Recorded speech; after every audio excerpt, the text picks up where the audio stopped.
Today's episode, we are talking about yawning. So before I go into it, I'm just going to put a caution out there. The caution is listening to this may make you yawn because I know researching this made me yawn many a time. Science. Technology. Medicine. Health. These four things make the world go round. Without them, we couldn't exist. This is the Monday Science Podcast, a weekly show bringing you the latest research and news in science, technology, medicine, and health, answering your questions or finding experts in the field to answer them. Your host is a pharmacist, an award-winning scientist. She leads her own research group and is the founder of King's College London Fight the Fakes. A tad bit on the qualified side. Welcome to Monday Science. Here's your host, Dr. Bahijja Raimi-Abraham. Hello everyone, welcome back to another amazing episode of Monday Science. How are you all doing? For those who can see me, this is one of my favorite mugs. I think my auntie got me this for Christmas. The bunny is so cute. I am drinking soursop tea. It's a fruit called soursop. It's so tasty. I found some tea. I don't know why I'm telling you about this, but it's just anybody who's watching can see that I have a mug. So I started drinking soursop tea. I found some really nice tea bags. I can't remember where I got them from, some shop, some supermarket. And anyway, I'm drinking soursop tea. Today's episode, we are talking about yawning. So before I go into it, I'm just going to put a caution out there. The caution is listening to this may make you yawn because I know researching this made me yawn many a time. And I don't know if I'm going to be able to edit out all the yawns if I yawn excessively, but I did find reading about yawning made me yawn a lot. So the caution is listening to this episode may make you yawn, but please note, it may not be a reflection of you being bored of this episode. This question came up by a collection of pharmacy students who are currently conducting their socialization placement with Monday Science, and this is the digital team that came up with this question, which is why are yawns so contagious? The reasons for this is still underexplored, but there are some suggestions. So I'm going to delve into that today in today's episode. And as I said, look, I may yawn. Let me confess, I actually just had to pause the recording because I needed to yawn. It's going to be interesting. So firstly, this is going to sound silly, but I'm just going to put it out here. What is a yawn? The official definition of a yawn is that it's an involuntary process. That's the main thing, involuntary. So it's a mostly involuntary process of opening the mouth, breathing in deeply, and filling the lungs with air. However, there is no precise cause of yawning. In today's episode, I'm going to cover some of the interesting reasons researchers have identified for why people yawn. I will just give you some advance warning that one of the reasons is also linked with sexual arousal. Chasmology is the scientific study of yawning. I didn't know that. I didn't know that people studied yawning, but of course they'll study yawning. Oh, I'm yawning. Oh my gosh, I'm so sorry. This is really difficult. Oh my gosh, it's only at the start of the recording and I'm yawning. This is not a good sign. Okay, so yawning has long been connected with being tired or bored. Please note, I am not tired. I am not bored. Well, being not tired is, I don't know. But yawning is traditionally connected with being tired or being bored. But studies over the years have suggested that this may not be true. There could be other reasons. So studies have shown that yawning might be more connected to us getting oxygen to our brain. It could be that it's a way of communicating feelings, tired, bored. I use it as an indicator in my lectures. If the student yawns, I'm like, oh, wow. Well, that's not an interesting part of this lecture, is it? No matter how entertaining I may be, some things are quite challenging to teach and to make them exciting. Studies suggest that yawning could be a way of getting more oxygen to the brain, communicating how you feel, i.e. tired, bored, or even an indicator of stress. Something that kept coming up is the association of yawning with empathy and social skill. where yawning is a way of connecting with others. Just like I'm connecting with you guys now. I'm here with my soursop tea, my favorite mug, and I'm talking about yawning. I'm connecting. That's exactly what I'm doing. There's actually quite a lot of literature about yawning. There are people who are investigating it from the social aspect, how we engage with each other, yawning being like a form of communication. There are people looking at it from a neurological perspective. Yawning isn't limited to humans.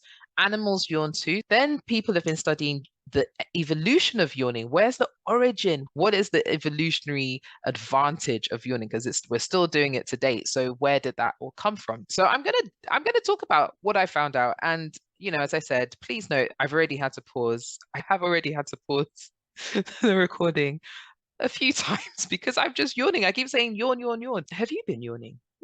Let me know. Have you all been yawning as I've been talking so far? That'll be interesting. I came across a review in the International Journal of Applied Basic Medical Research, and there was a beginning part of the review. It's called Yawning and its Physiological Significance. And there was a part in the review, the author states that yawning is not something that is formally taught in medical schools. I can say from a pharmacy perspective, we don't learn about yawning. They were stating that there are important physiological functions of yawning, but I've also found in other reading that yawning can be linked to clinical conditions such as dementia, epilepsy, and I'm going to talk more about that coming up. So in this review, yawning and its physiological significance, they highlight, as the clue that is in the title, they highlight the physiological functions of yawning that have been identified by researchers. And there were 5 areas that they highlighted: yawning and its link to arousal, yawning and brain cooling, yawning and social empathy, yawning and ear pressure, yawning and brain hypoxia. I'm going to put a link to the review in this episode because I can't cover everything, but I am going to cover yawning and arousal because, to be honest, that one I was a bit confused. Air pressure, yes, when you're flying and the plane is landing or taking off, whichever one you tend to yawn to regulate and help to get rid of all the pain in your ears. There was a study that was highlighted. This is in the review where they observed yawning patterns in a group of captive chimpanzees, and they were monitoring the yawning patterns as it related to their daily activities. And it was found that the majority of yawns were displayed in close proximity to some sort of activity. So the chimpanzees may have been playing, feeding, some form of sexual context, and then they would yawn. But only few in this study that's highlighted in the review, only few were actually linked to sleepiness. And what they meant by sleepiness in this work was either just before sleeping or immediately upon awakening. One thing that the review highlighted was that the limitation of the study could have been the yawning rates and patterns, which could have been influenced because of the presence of the human observers who were also in close proximity to the primates. Now, what I don't understand is, are they trying to suggest that the humans who were in close proximity to the animals were also yawning and then the chimpanzees were yawning with them? I don't know, but it's still very interesting. There are many studies that have confirmed an increase in arousal level after yawning, which is then reflected in physiological changes such as increased heart rate or something called skin conductance. Skin conductance response is related to the number of sweat glands that's activated, which means the more emotionally aroused an individual is, the more their skin conductance response is increased. Who would have known? I didn't know. There's an article that I came across. I'm going to put it in the episode description. You guys can have a read because, to be honest, I was in my little rabbit hole of yawning and arousal, and I came across this article. I believe it was in Frontiers in Neurology: The Hidden Sexuality of the Yawn and the Future of Chasmology. I don't know. Apparently, with chasmology, as I mentioned, chasmology being the scientific study of yawning, there are laws. if anybody is listening and you are a chasmology expert, please get in touch.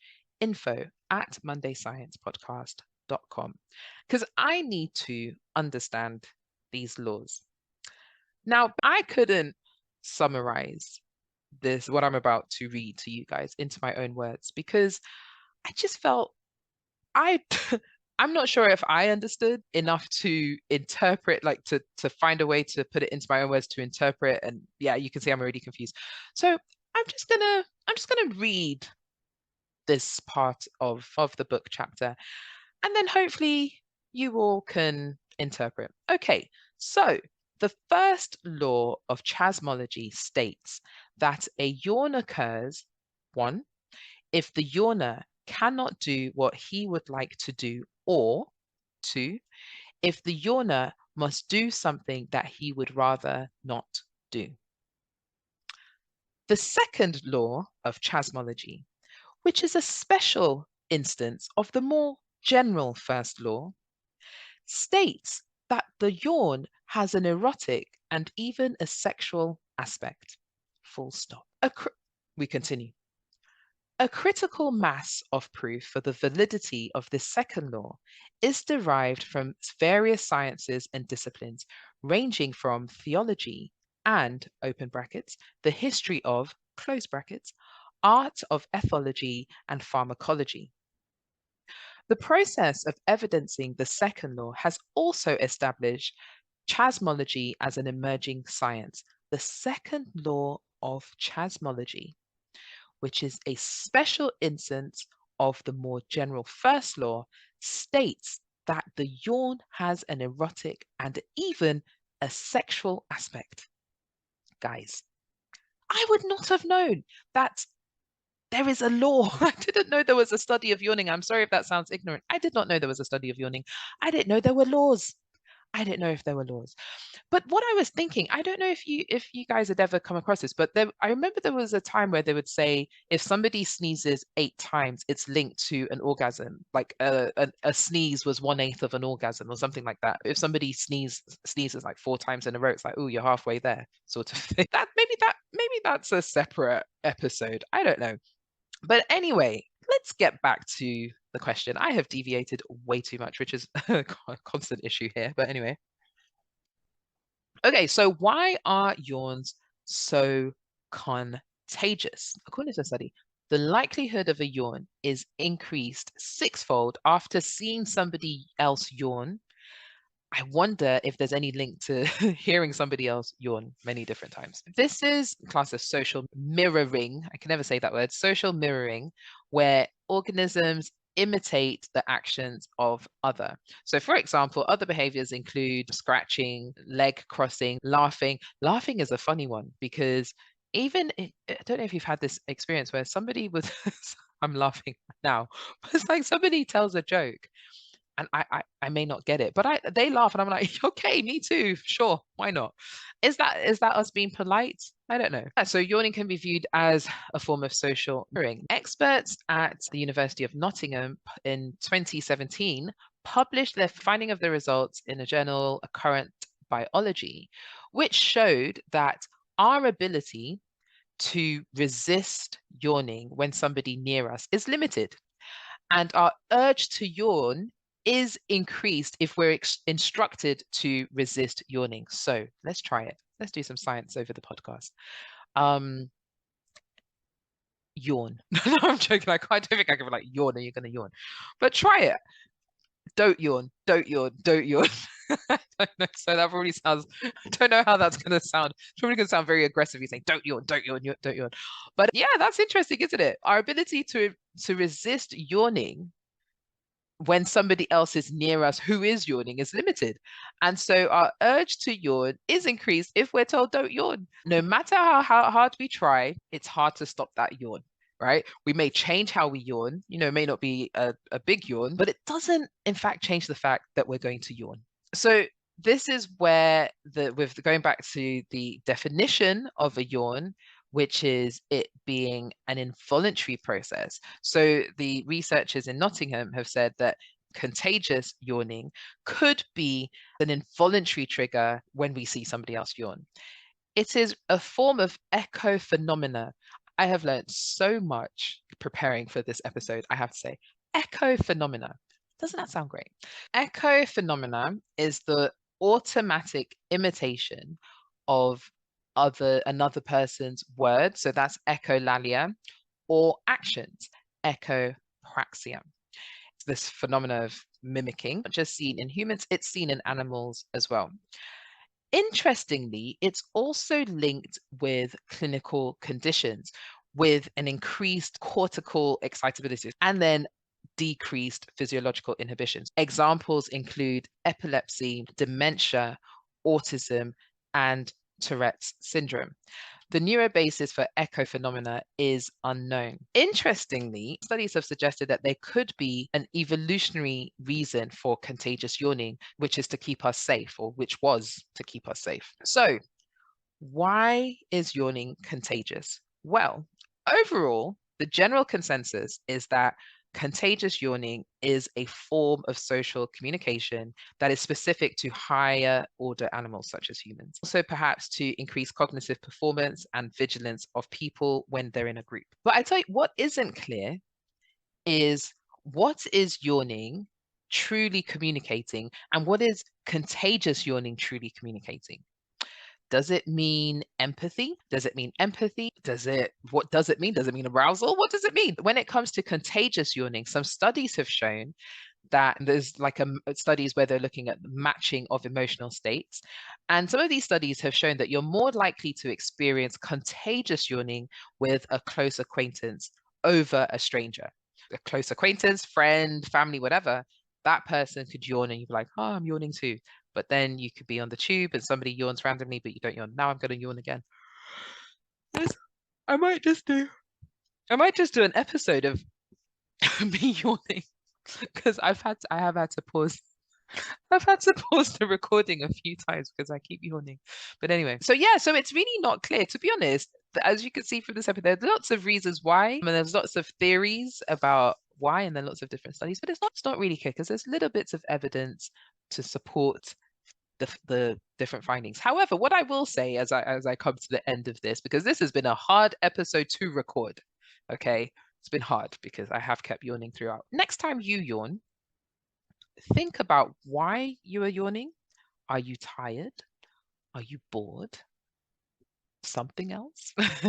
But also see if you're yawning on your own. Is it like, when you're yawning, it's like, am I yawning because I am tired? Am I yawning because I'm bored? Am I yawning because of something else? Am I yawning on my own? Or am I yawning because the other person was yawning? The person next to me, are they a close acquaintance or are they a stranger? So yeah, it's a very interesting question. I feel like there's more to get into with this. I did not know that yawning, or the study of yawning, chasmology, would be so interesting. So that's it for today's episode. I hope you've enjoyed this episode as much as I have. This has to be, aside from the episode about the slugs, when I was talking about my phobia of slugs, which till today I've not edited. But I have to say, this episode perhaps could be one of my favorites because of the twists and turns. The question took me down a path I was not expecting.